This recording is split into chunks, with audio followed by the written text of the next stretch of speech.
What's going on, Tribe Nation? Apache here, and this video is going to be about the big patches, tweaks, and fixes made to Infinite Warfare since we played the beta. They listened to our demands and made some major changes after we all came together to tell them that what we were playing made us want to literally construct a time machine and travel back to 2008, because this version of Call of Duty hasn't knocked our socks off. So I'm going to be giving you guys the intel on all of the fixes and improvements made to this game before it's released just this Friday. I just wonder what the game's gonna be like after all of these changes. I just wonder what it's gonna be like. The same shit you've seen over and over and over again. So starting off with changes made to the weapons, we all know snipers in this beta were overpowered as hell. If they didn't change or nerf the snipers from what we were using in the beta, Apache could have put out the Catalyst 4 a few days after the game dropped.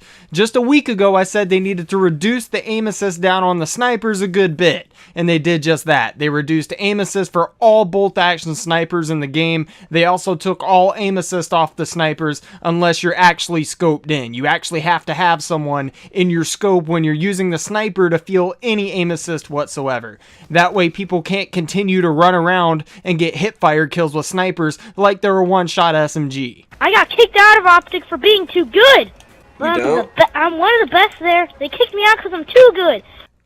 If you were sick of always being one-shot and getting cleaned up by another enemy after you've won a gunfight, there's good news. Health regeneration time has been reduced, meaning you heal faster after taking damage. I don't have any statistical numbers, but I'm pretty sure the beta has some of the slowest regen times for health in Call of Duty I've ever seen, at least that I can remember. But fear not, because I feel like this is going to be everyone's favorite segment of the video.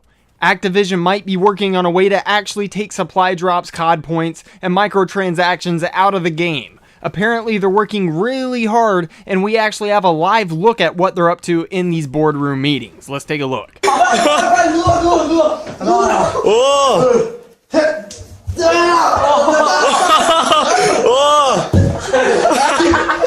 Yeah, looks like they're working pretty damn hard over there. And no, that's not me trying to troll you guys. Actually, that was a shot at them, because we're all tired of paying for this bullshit. But I saved some of the biggest actual things that will affect this game for this last half of the video. One being the Scorestreaks like the AP3X, the RC8, and the Thor. They've all been buffed. As you might know, the Scorestreaks in the beta were as bad as lethal as a group of homeless men pillow fighting for the last can of baked beans. They were extremely unsatisfying, and even the highest Scorestreaks only got me like 3 to 4 kills on average. So they're going to become a little bit better, but that's not a big deal because they were very lackluster to start with, and I still don't think that they're going to be overpowered in the final game. Rigs were also a giant problem for us, and they balanced the rigs to make the game a little more even. Some rigs were godlike and others just seemed like a waste, but now things like the Go-Go Gadget spread your legs gun and the robotic dog that runs 40 miles per hour aren't going to be the only things that people use in the final game, at least hopefully. So, of course, in many beta experiences, multiplayer and matchmaking can be an issue. A lot of people are on the servers, and it allowed them to apparently go back and address some connection issues, like constant host migrations, it taking 10 minutes to get a game, and things like that. I wasn't that salty about it, and I kind of expected it, to be honest, but we should see better dedicated servers in the actual game. Bear none, right? But this last piece of information that I'm going to give you is probably the best news that we've got so far. And you're not about to see some Asian guys playing with each other in a dorm room. Don't worry.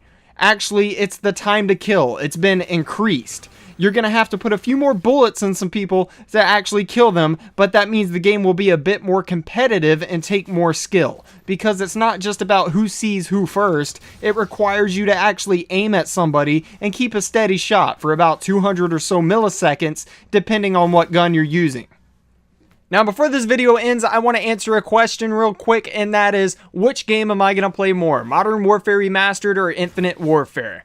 My answer to that is I will probably play like Infinite Warfare strictly for competitive. At the start of the game, sure, I'm going to play pubs. I'm going to grind it out like everybody else is doing. Other than that, like for gameplays for YouTube, I'm going to be playing a lot of Modern Warfare Remastered. Don't get me wrong, I'll play both games, but I'm just telling you guys what I'm going to be playing a shit ton of. If you guys did enjoy the video, drop a like and show some love. I'm also trying to hit my first 100 subscribers. I'm on the grind, and if you want to help out and support, I really appreciate that. But as for now, I'll see you guys later.